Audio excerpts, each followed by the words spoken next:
Welcome to another presentation from the House of David Fellowship in Richmond, Virginia. I'm Lee Miller.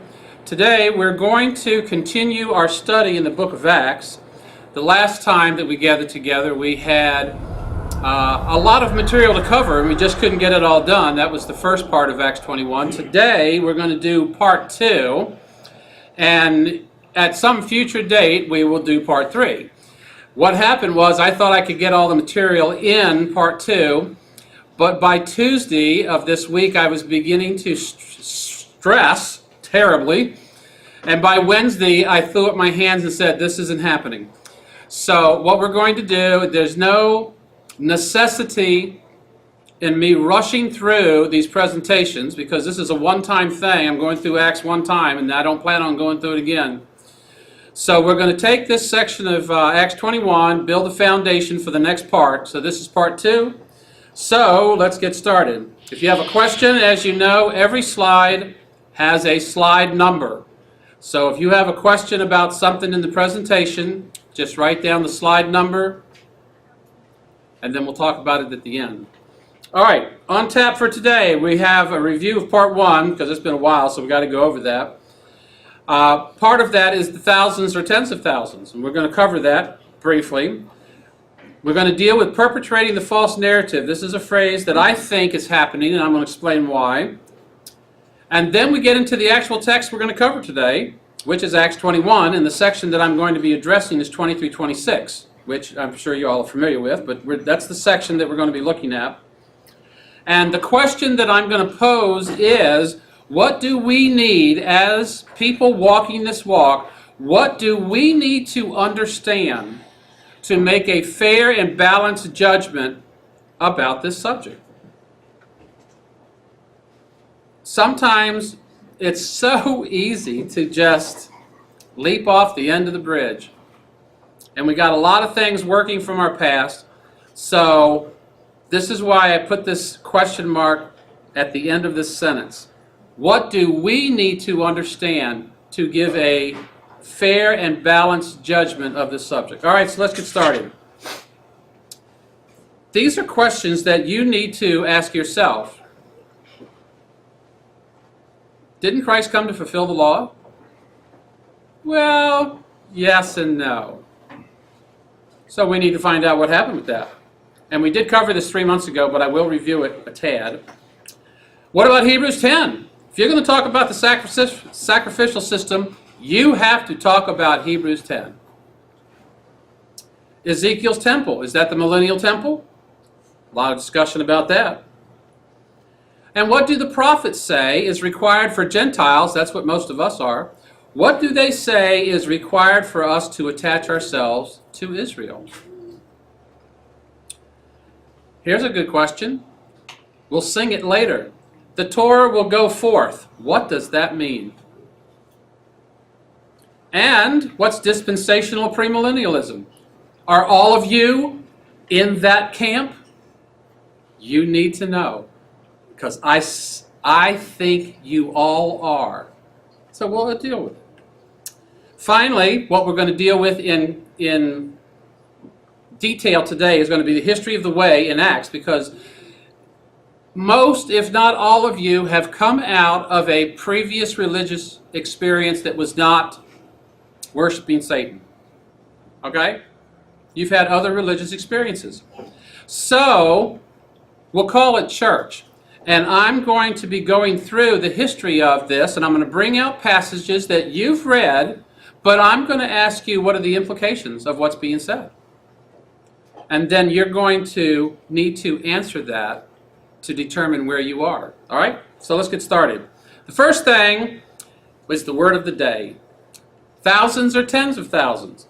If you read chapter 21, verse 20, you'll notice that almost every English translation in existence today has James speaking to Paul and saying, look at the thousands who believe. But it's not the word for thousands. There's a particular Greek word for thousands.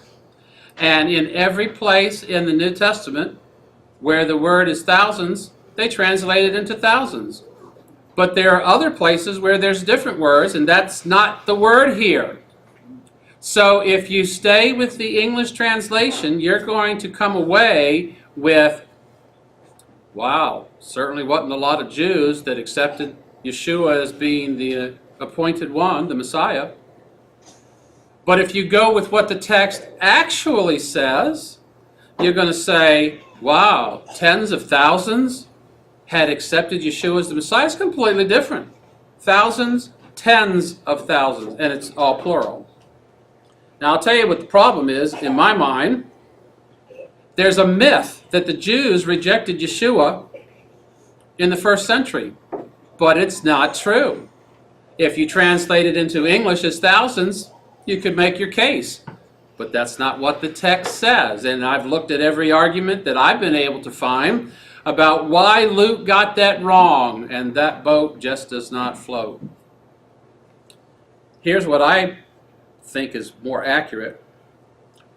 Based on a study of the population of Jerusalem at that time when this was written, we're talking AD 60 approximately, plus or minus a few years, 1 in every 4 believed Yeshua was the Messiah. And then in AD 70, when the temple was destroyed, it became 2 in 4. In other words, half of the Jews in the area believed Yeshua was the Messiah after the temple was destroyed.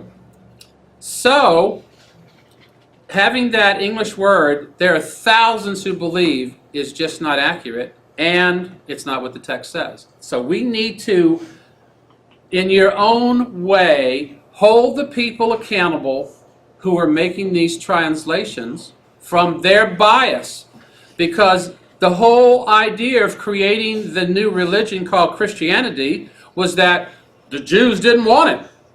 So we created something that was, the right thing. No, the Jews did want it, and they took it, and they ran with it. And I'm going to show it to you today. By the way, this is all review. All right? Second one, 21:25. This was first found in chapter 15. We did Acts 15. This is the text from the KJV in 1769. It says, as touching the Gentiles which believe, we have written and concluded that they observe no such thing, save only that they keep themselves from things offered to idols, from blood, from strangled, and from fornication. All right, now, there's some words I want to highlight here, and that is, observe no such thing, save only. Those words are not in the text. They're in some of your English translations, but they're not in the Greek text. They do not exist. All right, so let's look at what the text says from the underlying language. As touching the Gentiles which believe, we have written and concluded that they keep themselves from things offered to idols, and from blood, and from strangled, and from fornication. You're familiar with that. Now, what's the difference? Well, let me put the words in. Observe no such thing except these 4. Take them out. They need to observe these 4. There is a difference. It doesn't say only these 4. It says abstain from these 4. Those are the instructions. Abstain from these 4. This is a statement that I wanted to have recorded. Nothing in the Greek text itself suggests that the council required observance of only these 4. I'm talking about the text in Acts 15 and the text in Acts 21. There's nothing in the Greek text that specifically states that the apostolic council only required these 4 things to be observed. It's not there. So when you add in these words, once again, you are perpetrating a false narrative because you have a bias on what you want the people to understand. We have seen numerous ones of these.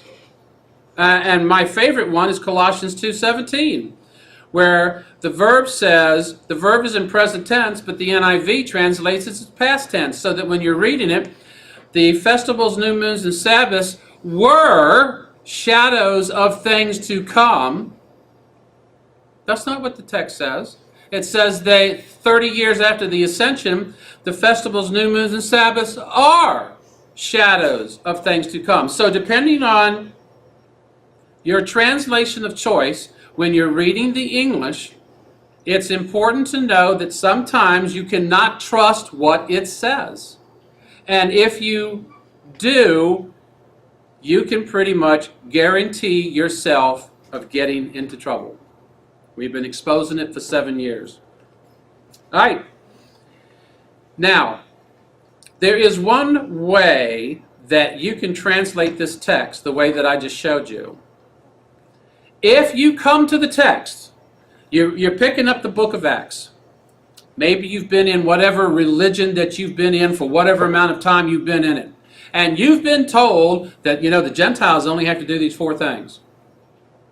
That's what you've been told. You got 4 things to do. If you pick up the text and you read it, then you could see that that's the only things you have to do. And, the KJV being guilty, and I use the KJV, so I'm just saying, you can't trust everything all the time. If you're going to do that, look what you have to decide. A prior theological commitment to a particular viewpoint. You've got some idea of how this should be, and you're going to read it into the text, and sure, that's what it says right there. These are the 4 things that we got to do. No, that's not what it says. We have to be on guard for that. Now, there are some that would say, well, the Torah is for the Jews, and there's 4 commandments for the Gentiles, but there are others that say, no, the Jews, they did the Torah, but it was canceled. It was canceled. And you can read that it was canceled in Ephesians 2:15. Because that passage says that Paul's saying, Yeshua canceled the commandments that were in blah, blah, blah. That's what your English says. But that's not what the Greek says. What the Greek says is that Yeshua canceled the traditions that were made up by men that kept Gentiles separate from Jews. So once again, how are you approaching the text on these difficult subjects?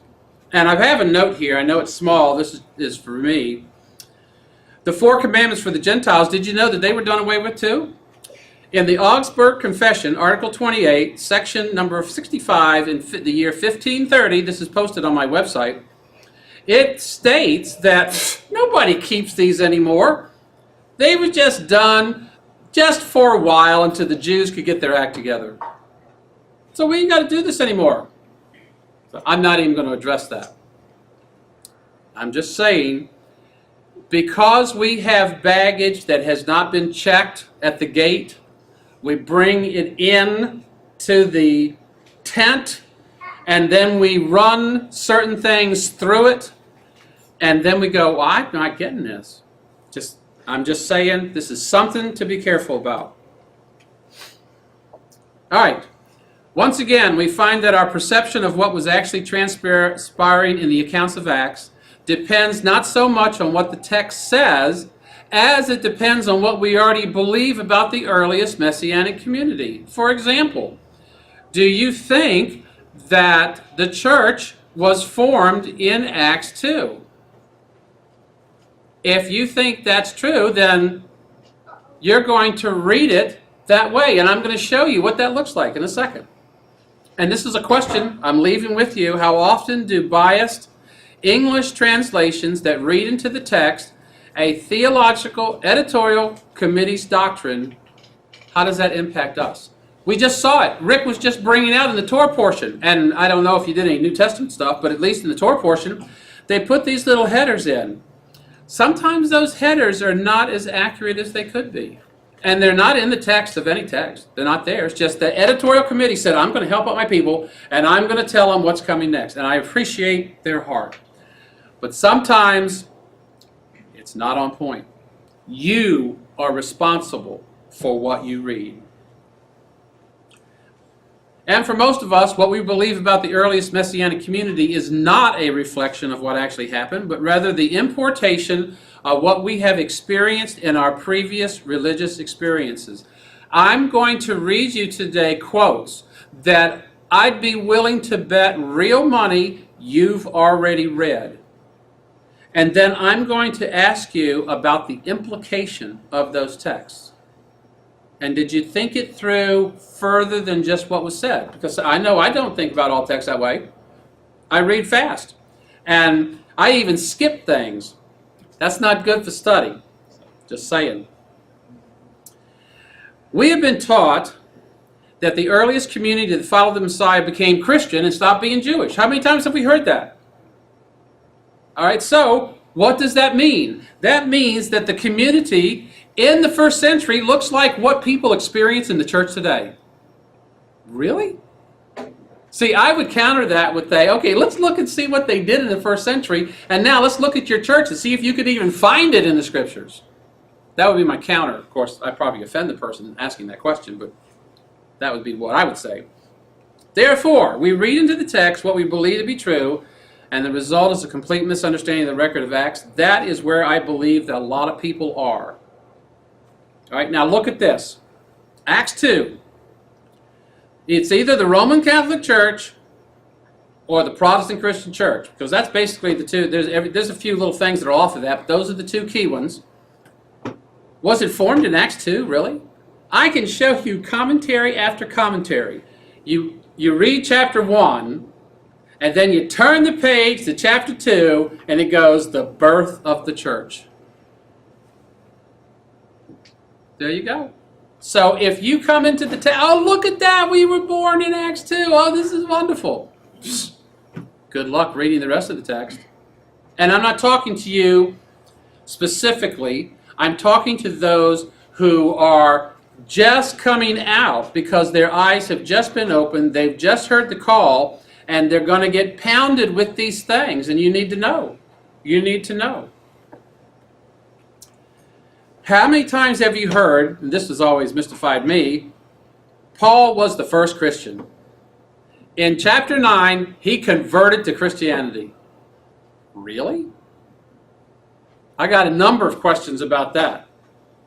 Do you realize that a conversion is not just picking up a piece of information? This is a complete wholesale change to something else. And just the acknowledgement that Yeshua was indeed the appointed one. If a Jew looking for a Messiah is informed that, hey, we got one, I think he's the real one, and you go, oh, I've seen the evidence, yeah, I'm going to believe he's the one. You just became a Protestant Christian? I'm struggling with that. Struggling. Okay? The followers, by the way, that was a terrible pun, the followers of the way were made up of Jews, proselytes, priests, and eventually some Gentiles. You know this. You've read the text. And the thing that we are going to see is that all members followed Torah in some form or another. So I believe for the disciples, there was never a question about leaving the Jewish way of life. The question was, is Yeshua the Messiah? Virtually nothing that we experience in the practice of the church today was part of the communities of Acts, is what I have seen. Now, I was raised Baptist, and then I went to a church that didn't have a denomination. It was called not denominational, or undenominational, interdenominational, something like that, some title. Every time we read the current Christian heritage, and you all have at least been somewhat familiar with that, when you read that into the text, you violate the context and culture of a Jewish group of people living in the first century. So if we're going to read this, we have to read it like first century Jews and not like 21st century Christians. And that's the piece that I want to plant. We have to approach the text with honesty. So let's take a look at the text. Let's read what took place. This starts at verse 17. When we arrived at Jerusalem, the brothers and sisters received us warmly. The next day, Paul and the rest of us went to see James, and all the elders were present. Paul starts, he greeted them and reported in detail what God had done among the Gentiles through his ministry. So this is good. You've been a missionary, you've come back, you're laying it out. This is what has taken place, and I'm sure they had some reports as well. The response. When they heard this, they praised God. Then this was said, "Look, brother, how many tens of thousands of Jews have believed, and all of them are zealous for the law." Now, I want you to think about this. It's reasonably understood that the Jews that were closer to Jerusalem were more zealous for the law. This is first century history. And the Jews that were more diaspora, they were more out, were less zealous, maybe Hellenistic influence, whatever. But this has been the general report that I have read in first century history and some in second century. So I'm looking at this passage here where it says, "Look, brother, how many tens of thousands." And one of the arguments that I found was they said, well, there's not that many people in Jerusalem that are Jews. So what was happening was they were having a feast. And all these people from all over the known world, if we want to go with that, came into Jerusalem, and that's why the number was so inflated. But let me ask, isn't that even a worse scenario? Because that means that these people that were Jews, that were half-baked for a while, now have come to the knowledge that Yeshua is the Messiah, and all of them are now zealous for the law. So either way you carve this up, you're going to end up with turkey. That's how I see this. Okay? Continue, 21. They have been informed that you teach all the Jews who live among the Gentiles to turn away from Moses, telling them not to circumcise their children or live according to our customs. So there's the accusation. I wonder how many people really believe that. I don't think there's a way to know. 22, what shall we do? They'll certainly hear that you've come, so we've got a plan. There are 4 men with us who've made a vow. Take them, join in their purification rites, pay their expenses so they can have their heads shaved. Then everyone will know there's no truth in these reports about you, but that you yourself are living in obedience to the law. Now, when I went to see what some other scholars were saying about this text, they were like, I am really upset with Paul, because Paul wasn't living in obedience to the law.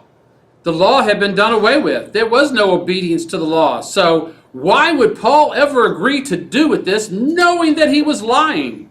Yes, that's what they say. That's what they say. But the bigger question for us is this purification problem. In this particular instance, there are animal sacrifices involved. And so this seems to be the focus passage to raise that question. So, I have this question. If you're going to obey Torah and the temple is standing, are there other times when you need to do sacrifices? Or is the only time you need to do a sacrifice is when you voluntarily do a vow and then it's time to conclude it?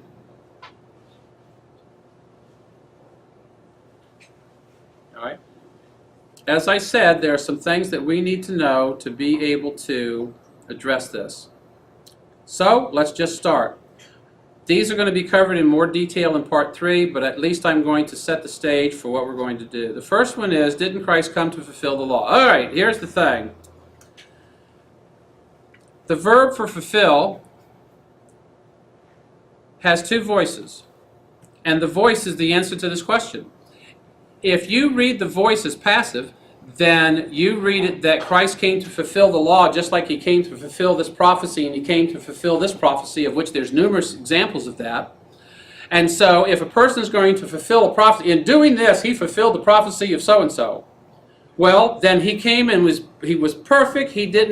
disobey any of the laws, so they've all been fulfilled, so now we don't have to do it. That's the standard argument. Here's the problem with that. It's not the fulfill in the passive voice. It's the fulfill in the active voice, which completely changes the meaning. If you only read the English, you will not know what this verse means. You have to know it's in the active voice. And there are multiple parts in the Greek. And here's the thing that is really, I was surprised. Whenever I'm doing a study like this, I always start with like between a half a dozen and a dozen Christian commentaries to find out what they're saying. And the shock of my life was that when I saw that every Christian scholar agreed that, hey, you know, he didn't come to do away with the law, he came to tell us how to do it. And I'm like, what? And the reason is because every one of these Greek scholars can plainly look at the word and say, hey, this is an active voice. It's a completely different meaning. It means he came to explain the law so that we could do it. They all say it. I've put it up on the screen over the last 7 years. I've the quotes right out of their books. So they've got it. My question, do you have it? What about Hebrews 10? Here's the problem. Verse 1 says, the law is only a shadow of the good things that are coming, not the realities themselves. Except, did you know the word only is not in the text? No, it's not there. And this is not the only case that happens. We'll pick it up in part 3. But you know, Luther had a revelation, and eventually he came to the conclusion that we are saved by faith only. So he went, when he was translating his Bible into German from Greek, he looked at the verse and said, oh, the word only is not in there. I'm going to put it in my Bible. And he did. And for 500 years, we think it's by faith alone. And it's not. Because somebody else inserted the word. All right, but anyway, back to Hebrews 10. 1. The law is a shadow of the good things that are coming, not the realities. And when these have been forgiven, sacrifice for sin is no longer necessary. But what do we do with Ezekiel 45 that talks about the sin offerings that will be performed during the millennial kingdom, if that's talking about the millennial kingdom? That's a question. All right. Let me ask this question. What do the prophets say is required for Gentiles that attach themselves to Israel? Well, let's read it. Foreigners who bind themselves to Yahweh to minister to him, to love the name, to be his servants, keep the Sabbath without desecrating it, hold fast to my covenant. This is talking about foreigners coming into the covenant. This is what they're going to do. What else are they going to do? Verse 7 says, these I will bring to my holy mountain and give them joy in my house of prayer. Their burnt offerings and sacrifices will be accepted on my altar. What do we do with that? And the Torah will go forth. This is talking about a time that has not come yet when the tribes will be regathered, and it says the Torah is going to go forth. If the millennial kingdom is the time that's referred to there, and they're doing Torah and sacrifices in Torah, are they going to have to do it? Here's the text. Many peoples will come and say, come, let us go up to the mountain of Yahweh, to the temple of the God of Jacob.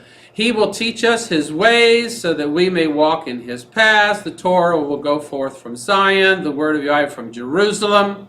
Micah 4:2 says exactly the same thing. And there's a multitude of other passages that say that walk in the ways, walk in the paths. The Torah is going to go forth, which is his word. So the sacrifices are part of this. Shall we just go ahead and eliminate them? It's a question. And then the question that's on everybody's lips, what is dispensational premillennialism? Yeah, well, we need to know. And you now have time to figure that out, to see if you're in that camp. And we'll talk about it. All right. Now, it has always been my belief that if you want to understand what people really believe about something, you look at their life. Because they could do this over here, but when it comes to the crunch, what does their life say? My parents, long time ago, your actions speak louder than your words. I don't know where that came from, but it's pretty, I think that's pretty accurate. All right, so we're going to look to see what happened. That's why I'm saying, you've read these verses before. Now we're going to read them a new way. Our eye is going to be looking for clearly stated violations of Torah, because this is what you need to tell me.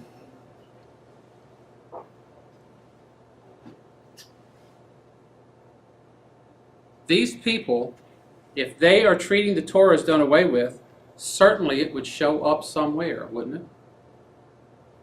We're talking 30 years. This is not done in a back room, all right?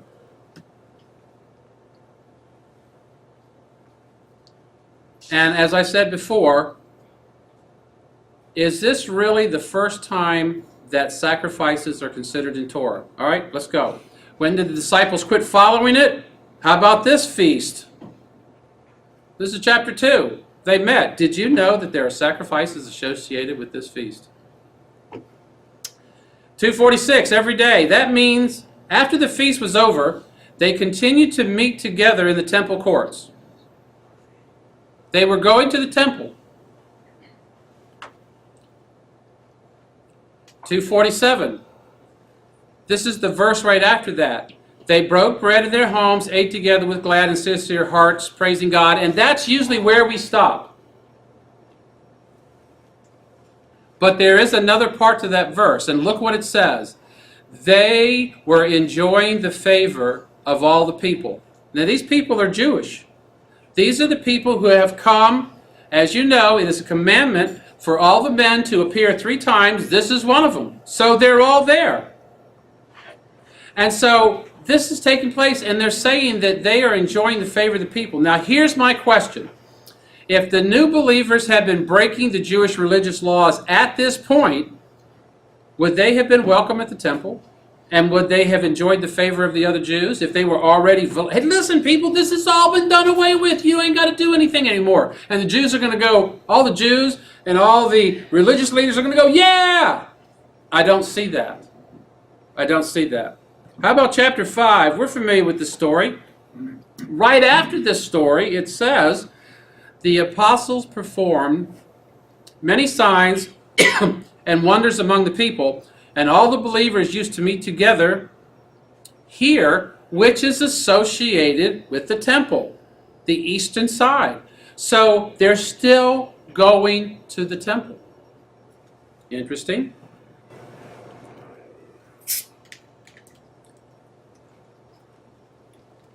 Gamaliel, the Jewish Sanhedrin, we're familiar with the story, the end of it. He speaks, therefore, in the present case, I advise you, leave these men alone, let them go, for if their purpose or activity is of human origin, it will fail. But if it's from God, you'll not be able to stop these men. You'll only find yourselves fighting against God. Now, question. By this time, the apostles are well known in Jerusalem. It even says that earlier. If they were not living according to Torah, would the people have known about it? He says, if it is from God, you will only be fighting against God. This is the legalistic authorities. We're not talking common people here. These are the people that are running Israel. And look what, I've got this point here. It's highly unlikely that this particular teacher, by the way, this was the teacher of Paul, would have been able to convince the rest of the Sanhedrin that Torah-breaking men might possibly be working for God. Really? Is that really reasonable? And then they're going to go along with it. Not only are they violating Torah and they're working for God, but we're all going to agree to that. Yeah. Let's continue. 5:42. Day after day in the temple courts. And look what it was that they were teaching. That Yeshua is the Messiah. Number of places it says that's what they were teaching. Now, What about the priests in Acts 6:7? The number of disciples in Jerusalem increased rapidly, and a large number of priests became obedient to the faith. We know what the priests do. Notice that nothing is said about them retiring from their livelihood because the sacrificial system had been fulfilled. Wouldn't this have been a great place? The priests have become believers in Yeshua, and now we don't have to do this anymore. It doesn't say that. Makes you wonder. But it gets better. False witnesses were produced to testify that Stephen was speaking against, 1, the commandments, and 2, the sacrifices. Notice, the enemies of Stephen would not have needed false witnesses if he had been disobeying Torah and not performing sacrifices. So if they're already not doing it, why do you need a false witness? Isn't that suspicious? Chapter 9. Meanwhile, Saul is still breathing out murderous threats against the Lord's disciples. He went to the high priest and asked him for letters to the synagogues in Damascus, so that if he found any there who belonged to the way. How come they didn't belong to Christianity?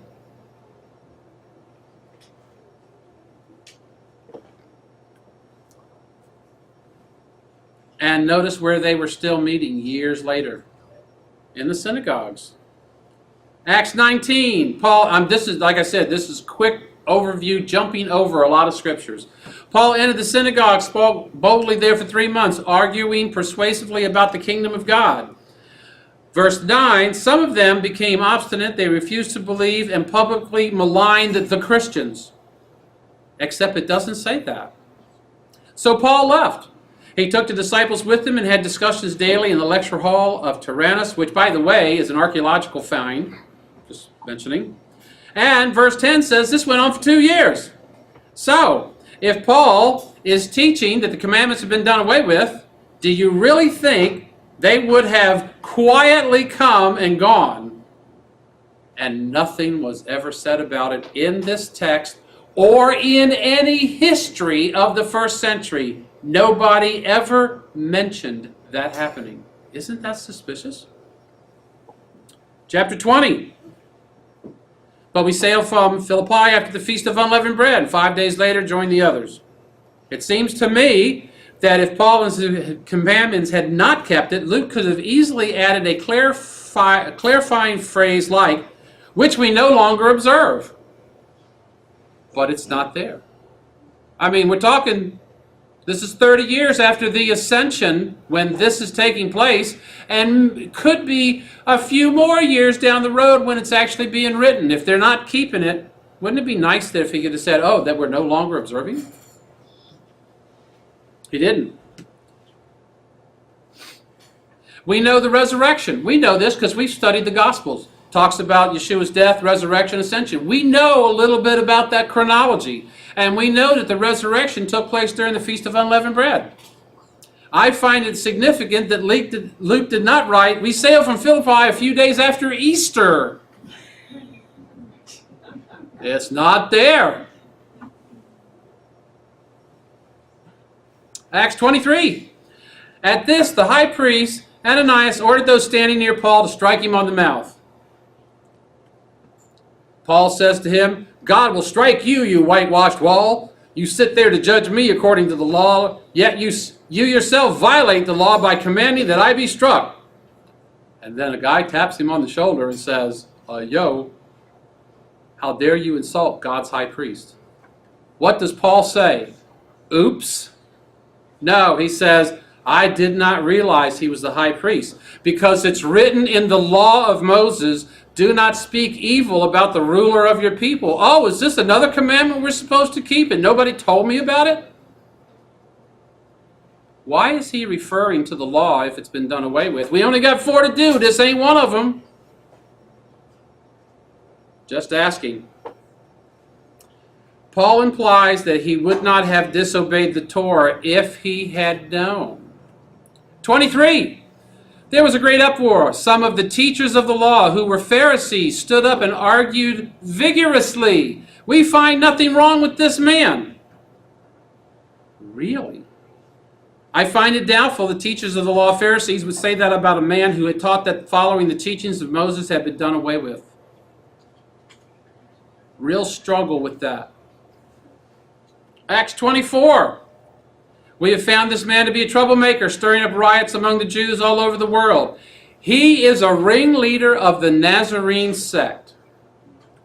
The Jews considered Paul to be a leader, which was a sect of Judaism. That's a denomination. Do you know what the history of the Christian church? I'm talking about their history, writing about the events of the 1st through the 5th century. The Christians have written and said that the Nazarenes accepted Yeshua as the Messiah, but continued to observe the law of Moses.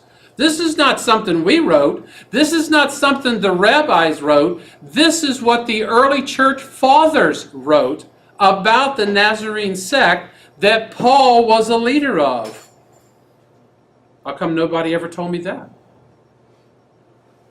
24:14. I admit that I worship the God of our ancestors as a follower of the way. Still calling it that, which they call a denomination. That's the word heresy. Heresis. We saw it in 1 Corinthians 11:18 and 19. We were looking at debate. I believe everything that's written in accordance with the law and that is written in the prophets.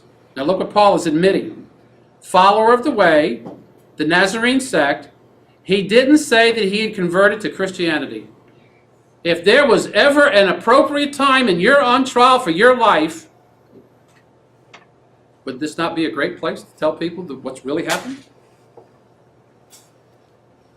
24:17 and 18. After an absence of several years, Paul's testifying.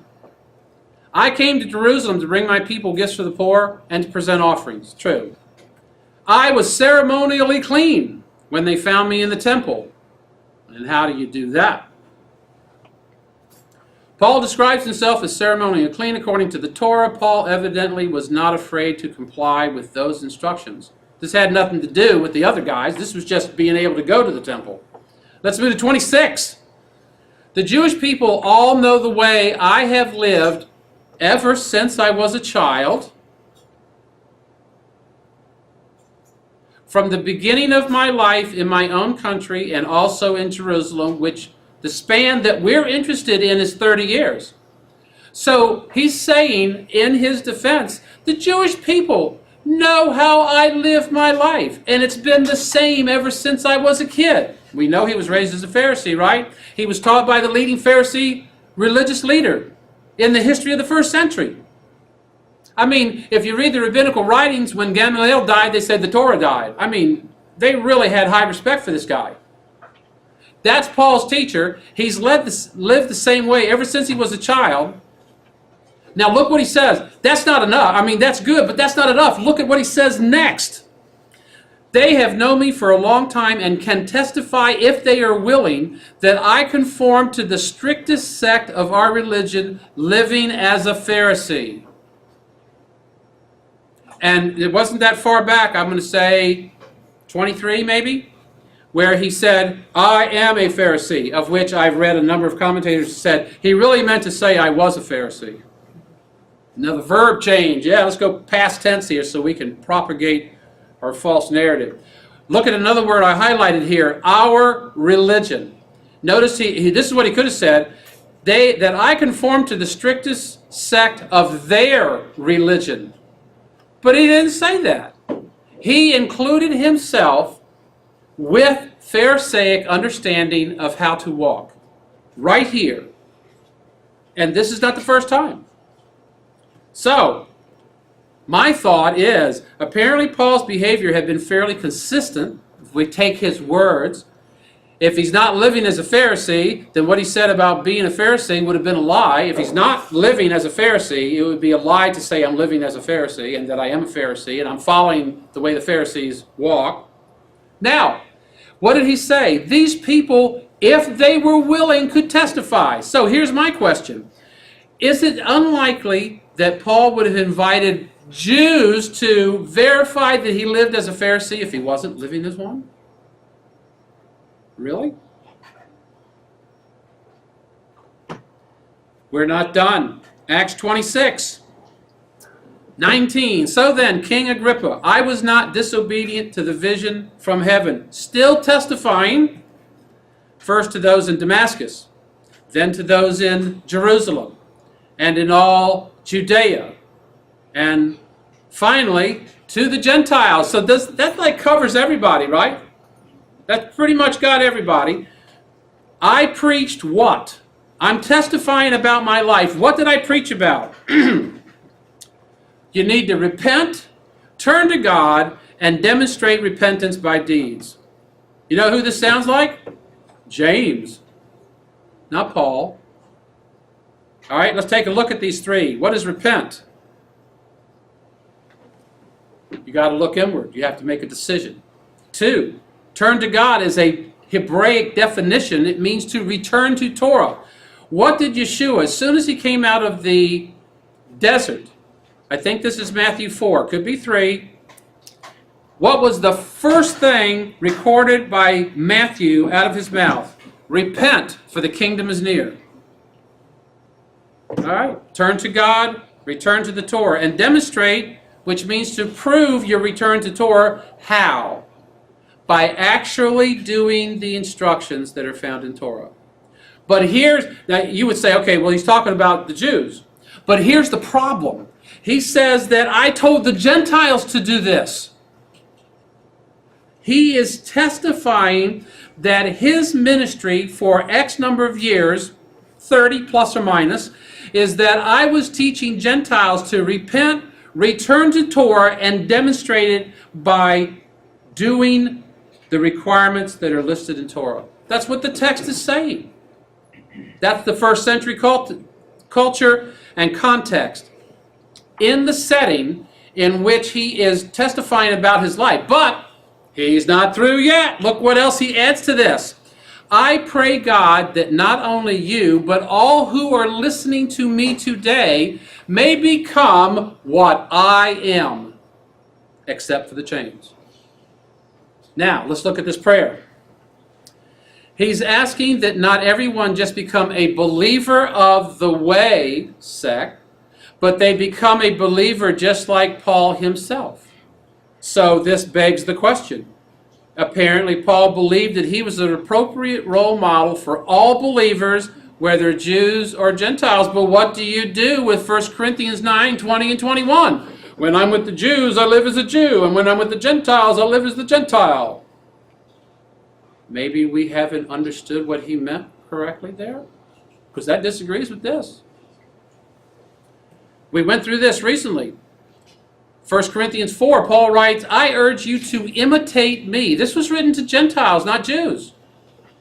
And 1 Corinthians 11:1, follow my example as I follow the example of Messiah. So, I'm looking at this and I'm seeing Paul on trial for his life, stating that this is what I did. Now, either he is the greatest liar of all time, or we're not reading the text correctly. So we can get to choose that. All right, continue, Acts 27. Much time had been lost and sailing had already become dangerous because now it was after the fast. Another place where the narrator, Luke, is referring to the calendar system of Israel. He did it in chapter 1. He did it in some other chapters. And here he's talking about it's after the fast. Now, here's what I think should have happened. If the believers at the time Luke was writing, which is after this period, so we're after the 60s now, at least late 60s, at the earliest. If the believers at the time of Luke was writing this weren't keeping the feast, but had already made the switch, why wouldn't Luke have used a phrase more apropos, such as, much time had been lost and sailing had already become dangerous because by now Christmas was almost upon us? He missed an opportunity there. All right, so I know this was very brief, but this is the question I'm leaving on the table as we get ready for part 3. And it is, when did the disciples of Yeshua stop observing the Torah? I want to know. I want you to show me where that text is. And then, by extension, did anybody even see a hint that the sacrifices had been done away with? This always concerned me. But I didn't see a hint. There were a number of places where something could have been said that we don't do the sacrifices anymore, and every opportunity it was not said. Now, I'm not going to make an argument from silence, because that's not good. But I'm just saying, if there had been major changes like that, it would be nice if the only one who wrote a history of the movement would have let me know there had been a change. I would have personally appreciated it. All right, moving forward. We just did the history. We're going to find out why he didn't come to fulfill the law. We're going to find out what Hebrews 10 really says about the sacrifices. We're going to discuss whether Ezekiel's temple is the millennial temple. We're going to look at more passages of what the prophets say about the Gentiles if they're going to attach themselves to Israel. We're going to look at more passages that deal with the Torah going forth, and we'll answer the age-old question: are you in the camp of dispensational premillennialism? Because I am. And I am proud of it. All right? That's it. That's all I got.